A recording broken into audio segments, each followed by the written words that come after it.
Assalamualaikum warahmatullahi wabarakatuh. Selamat petang, sahabat air hujan. Berjumpa kembali dengan kami di sini untuk berbagi pengalaman tentang pemanfaatan air hujan. Nah, petang ini saya sudah bersama dengan, saya biasanya panggilnya Bunda Johan, tapi kan untuk memperkenalkan yang lebih jelas, monggo silahkan Bu memperkenalkan diri dulu. Tapi kami jangan ada kaitannya dengan Prof Johan gitu. Nama saya Bernadita Kusumastuti. Siap. Ya, panggilannya Dita. Oke, siap.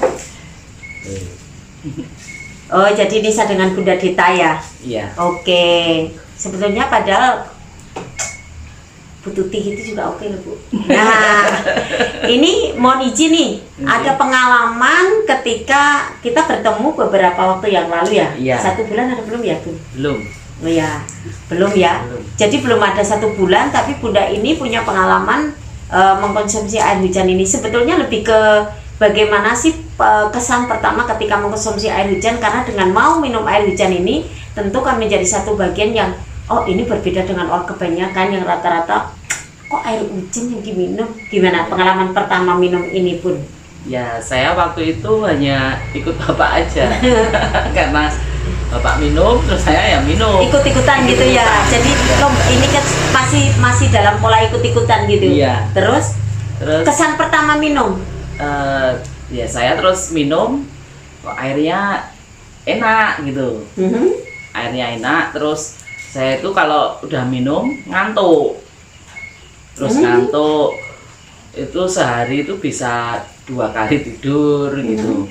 Terus saya merasakan airnya ya kok enak gitu, maksudnya tuh apa di sini tuh Soft, gitu.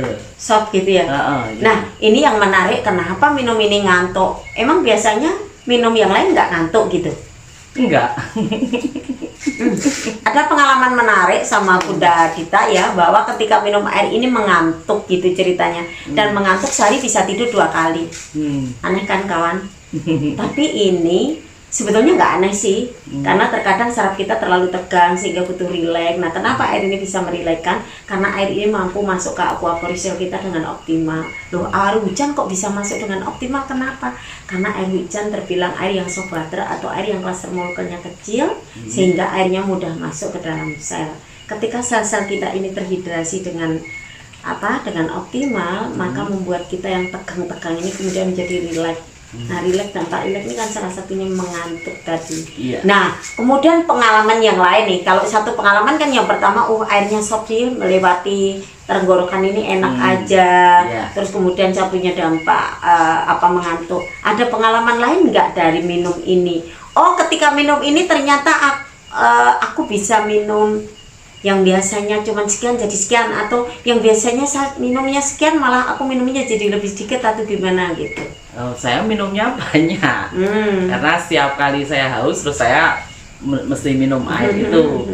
Terus saya banyak mengantuk. Tapi saya di kamar itu ada tempat yang saya khususkan untuk air itu. Jadi saya pokoknya kalau haus rasa di sini kering gitu langsung saya minum gitu. Nah, itu terus saya minum air hujan itu kok rasanya waduh, kok jadi ngantukan gitu. Ngantukan. Nah, terus saya tuh kan punya dulu 2015 saya kanker payudara. Oh, jadi pernah punya riwayat itu? Pernah, iya.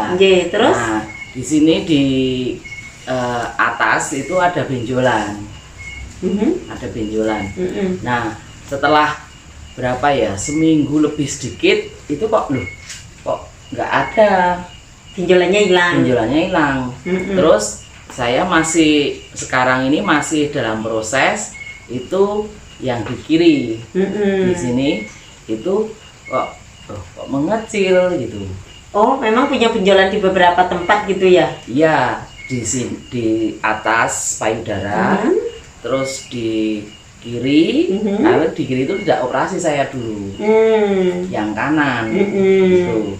Nah, terus kok mengecil, gitu.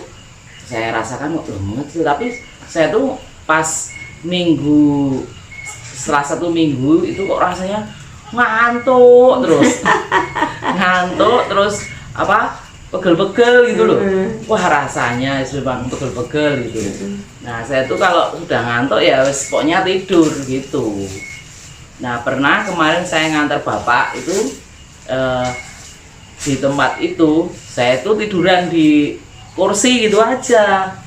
Nah mbaknya sampai ya ampun kayak kok mesake mentok Bu gitu. Nah terus saya tuh rasakan kok tuh pinggiran di sini udah hilang. Nah yang kiri ini dalam proses. Nah, 70%, sekitar 70% tubuh manusia ini terdiri dari air ya. Tentu akan sangat berpengaruh di dalam konsep metabolisme tubuh. Dari bagaimana dia berfungsi nggak untuk membersihkan sel-sel kita, kemudian membawa nutrisi kita untuk terjadi proses regenerasi sel selanjutnya gitu. Juga bagaimana air ini mampu menghidrasi sel enggak. Jadi konsep air ini salah satunya air yang bisa masuk ke aquaporin sel ini dia akan membersihkan sel-sel kita. Jadi adanya benjolan itu kan karena kotor ya. Nah itu dibersihkan pelan-pelan gitu. Nah tapi pengalaman ini sebetulnya awalnya minum kan hanya minum saja ya. Nggak berpikir tentang dampak bagaimana. Karena kami pun juga nggak tahu kalau ternyata punya riwayat pernah cancer juga gitu. Jadi pemirsa bahwa sebetulnya 70% tubuh kita terdiri dari air ini kita harus bijak. Bijak dalam menggunakan air-air yang memang benar-benar bisa berfungsi di dalam tubuh kita. Dia harus berfungsi membersihkan sel-sel kita, kemudian air yang mampu membawa nutrisi ke seluruh jaringan sel tubuh kita, juga air ini harus mampu menghidrasi sel kita. Nah air yang itu seperti apa? Yaitu air yang klaster molekulnya kecil. Nah klaster molekulnya kecil itu kalau saat ini paling mudah didapat adalah air hujan. Kenapa? Karena air hujan ini relatif pengotornya sedikit dibanding air tanah kita. Jadi inilah salah satu manfaat dari ketika kita minum air ini. Di samping airnya awalnya itu biasa nggak dengan air-air lain, maksudnya asing kemudian daya tolak gitu Bu. Kalau saya merasakan airnya seger. Oh, jadi sebetulnya air hujan itu diminum nggak apa-apa, baik-baik saja.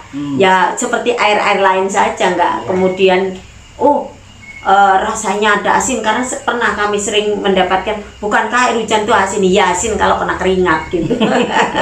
Kalau enggak ya tetap airnya seger. Orang namanya sumbernya dari langit, jelas ini lebih kontaminasinya lebih sedikit daripada di bawah, kira-kira begitu. Nah untuk itu kalau kita bicara tentang kontaminasi air hujan, kalau mau tahu lebih banyak bagaimana menjaga cara-cara menjaga higienisnya air hujan sampai ke kita agar kontaminasi kita ini bisa kita hindarkan, mari kita belajar bersama di Sekolah Air Hujan Banyu Bening di setiap Sabtu, pembelajaran di sekolah Sabtu. Terima kasih Bun sudah berbagi sore ini biar menginspirasi yang lain bahwa ternyata minum air hujan nggak apa-apa, baik-baik saja. Semoga menginspirasi. Selamat petang dan salam air hujan.